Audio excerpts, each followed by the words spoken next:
Prairie Chicken Little. Written by Jackie Mims Hopkins and illustrated by Henry Cole.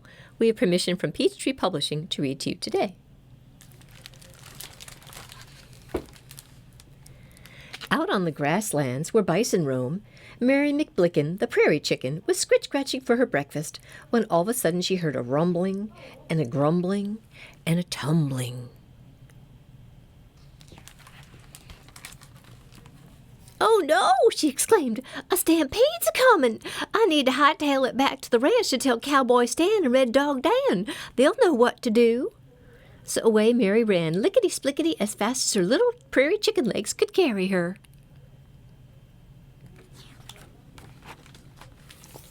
On her way to the ranch, Mary came upon Jeffrey Snog, the prairie dog, who was soaking up some sunshine.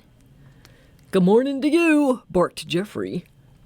"No time for good mornings," warned Mary. "A stampede's a-comin'." "How do you know that this is so?" asked Jeffrey. "I heard a rumbling and a grumbling and a tumbling." "I did," said Mary. "A stampede, yes indeed," said Jeffrey. "Come with me to tell Cowboy Stan and Red Dog Dan," hollered Mary. "Let's hit the trail," barked Jeffrey, and away the pair ran lickety-splickety toward the ranch. Soon they met Beau Grabbit the jackrabbit, who was nibbling on some sweet grass. "Where are you two going in such a hurry?" he asked. "A stampede's a-comin'," said Mary. "We're heading to the ranch to tell Cowboy Stan and Red Dog Dan." "How do you know that this is so?" asked Beau. "I heard a rumbling and a grumbling and a tumbling." "I did," said Mary.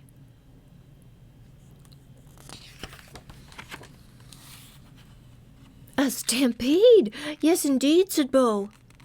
"Come with us to tell Cowboy Stan and Red Dog Dan," hollered Mary. "Let's hop to it then," said Beau, and they lit off across the prairie lickety-splickety toward the ranch. Before long, the trio came across June Spark the meadowlark, who was building her nest in the tall prairie grass. "What's going on?" asked June. "A stampede's a-comin'," chorused the trio. "How do you know that this is so?" asked June.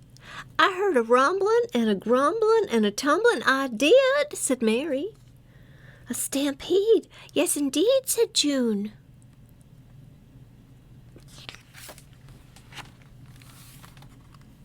"Come with us to tell Cowboy Stan and Red Dog Dan," hollered Mary. "What are we waiting for?" chirped June. And away they all flew, lickety-splickety, toward the ranch. It wasn't long before Slim Brody, the sly coyote, spotted them making their way across the prairie. "Well, hello there, my fine feathered and furry friends. What's the big rush?" "A stampede's a-comin'. We're heading to the ranch to tell Cowboy Stan and Red Dog Dan," said Mary. "It's your lucky day," said Slim. "I just happen to know a shortcut." He had no intention of taking them to the ranch.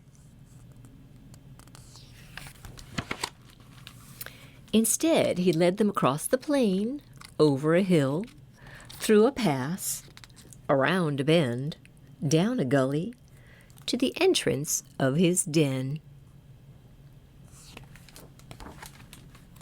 "What's this?" squawked Mary. "This," snarled Slim, "is a passage to the shortcut." He flashed a toothy smile and closed in on Mary McBlicken and the others.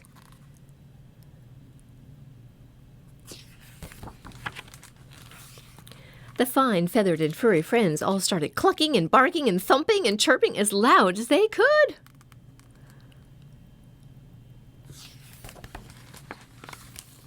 Cowboy Stan and Red Dog Dan heard the ruckus and came charging across the prairie toward the den. Dan made a beeline for Slim Brody and chased that coyote lickety-splickety far, far away.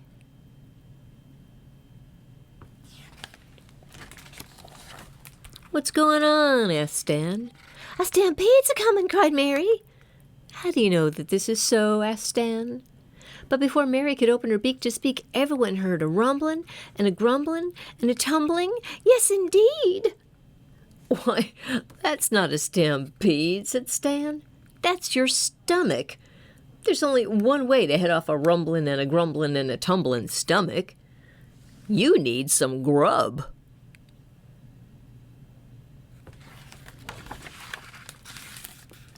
So Cowboy Stan cooked up a fine supper for those critters, and that took care of Mary McBlicken's stomach stampede. Lickety-splickety.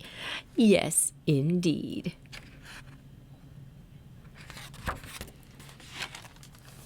And that coyote, I guess, is going to have to howl at the moon for some company tonight.